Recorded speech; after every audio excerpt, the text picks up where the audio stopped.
Hello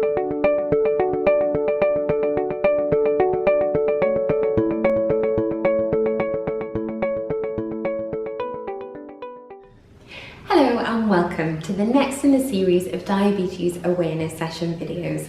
My name is Melanie, I'm one of the diabetes dietitians, and it's my pleasure to speak to you today about carbohydrates.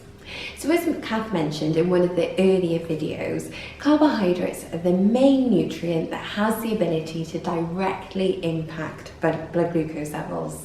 So getting to grips with carbohydrates, getting to know them better and how they enter the diet can be a really useful tool in diabetes management. So although carbohydrates is one type of nutrient, there are also other nutrients as well overall. So we've got protein, we've got fats, we've got vitamins and minerals, and we've also got fibre and water. But thinking about carbohydrates in more detail, sometimes people will reflect to us that they've heard that diabetes is a sugar condition, that it's related to sugar and sugar in your food. Actually, it's related to carbohydrates, and sugar is a type of carbohydrate. And there are a number of different categories that you might put carbohydrates into. So thinking about carbohydrates as the umbrella term, the first type that I'd like to speak to you about are starch-based carbohydrates.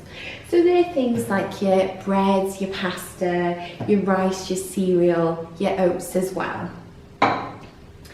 And also included are things like your potatoes too, so they might form the basis of a meal as things stand in your diet at the moment. Then the second group that I'd like to talk to you about is your naturally occurring sugars. So you've got things like your milk, so that's your lactose sugars. You've got your fruit or fruit juice, and that's fructose sugars.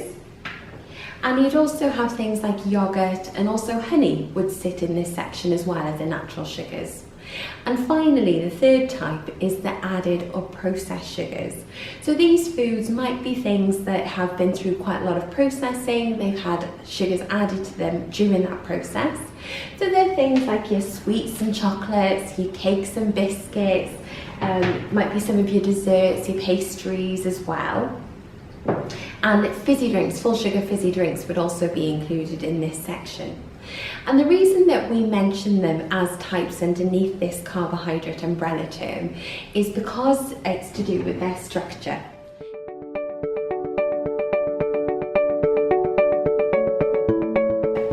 So our starch-based carbohydrates have, if you imagine again, our little yellow balls are our glucose molecules. So the structure of starch-based carbohydrates is quite closely packed, tightly bound. So when we digest them after we've eaten them, the glucose molecules are released more slowly into the blood. So we don't see so much of that rush of carbohydrate into our glucose levels and pushing that blood glucose level up. So particularly going for whole grain options means that it gives the pancreas time to understand and see that the glucose is being released slowly, so it releases the insulin to try and match that carbohydrate so we don't see those big spikes, although the amount of carbohydrate is important there. We've also got our natural sugars, or our added sugars, are more like this kind of structure. So you can see that they're much more loosely bound than the starch-based carbohydrates, and so the glucose is released a lot more quickly, and we'll see that rise in the glucose levels then.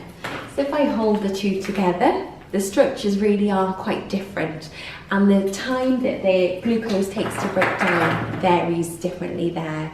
So that's what relates to the term glycemic index. If you've heard that before, you might have heard it mentioned. Moving towards lower GI foods, and there's information in the link below, just helps to kind of slow down that release of carbohydrates, and quite often they're foods that are high in fibre too, which is good for our bowel health. But it's important to mention that it's the total amount of carbohydrates across these three groups that has the biggest impact on blood glucose levels, and that if you can kind of get to grips with this, being aware of it, and perhaps if appropriate reducing the amount of carbohydrate, then that's what's going to have an impact on blood glucose levels in the short term and HbA1c in the long term. So So thinking about how to measure how much carbohydrates you're having in the diet, we can look at some useful measures here.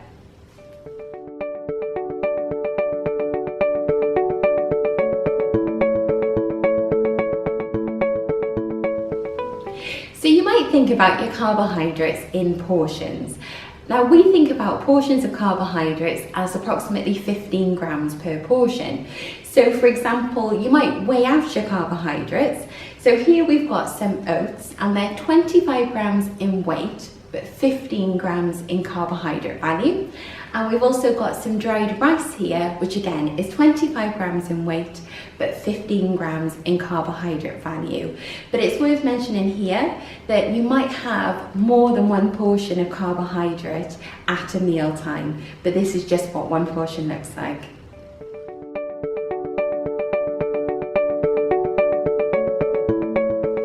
Another way that you might measure how many carbohydrates that you're consuming is to look at the back of the food label. So it's important to mention here that what we're looking for is the total carbohydrate amount in that food. So it's not so much of which sugars, because that's not the total carbohydrate, it's carbohydrate value in grams.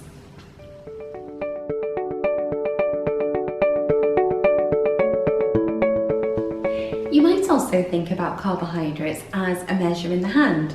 So we've got a handful of pasta is your 15 grams approximately of carbohydrates, or something like your starch-based cereal as well is a handful. And so that's an easy way to measure as well.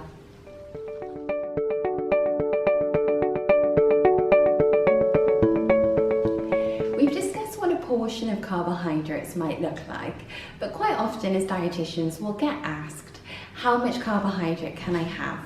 Well, of course, it's very individual. We've got different metabolisms and different people's diabetes behaves in different ways.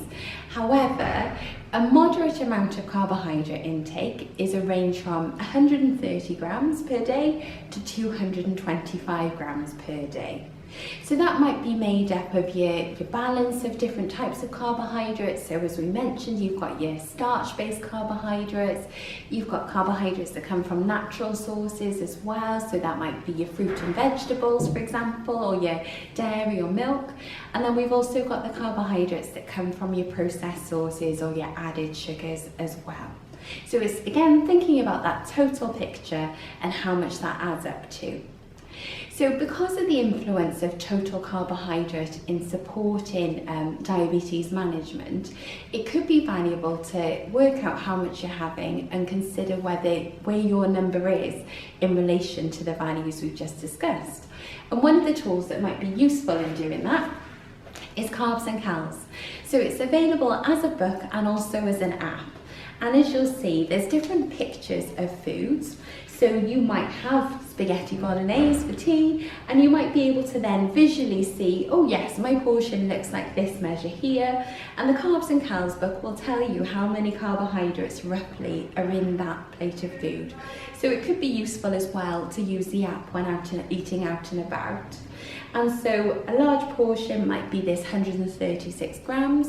So in relation to our reference before, we know that from one meal, that might already be at the lower estimate of the range of carbohydrate intake per day. So it can be a useful source to kind of tot up how much carbohydrate and to see where the carbohydrates are coming from in the diet as well. Identifying whether they're coming from most from the starch-based or the processed or the natural sugars, and going from there. There are also really good websites out there. So Diabetes UK website has some great recipes where the carbohydrate values have already been counted for you. And also the British Heart Foundation have got some healthy swap ideas and healthy recipe ideas to give a go. So thanks very much for listening, and there'll be another video on applying different techniques and healthy eating ideas for carbohydrates and diabetes.